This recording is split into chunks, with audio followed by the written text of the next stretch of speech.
Ciao, sono Carla di Le Donne in Bottega, il negozio di cornice a Martellago. Anch'io sostengo il progetto Fuori la Voce e contro la violenza sulle donne e contro il bullismo.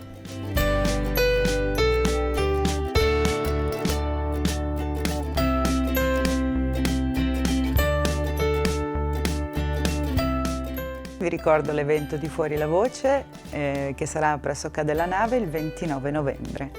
Ciao!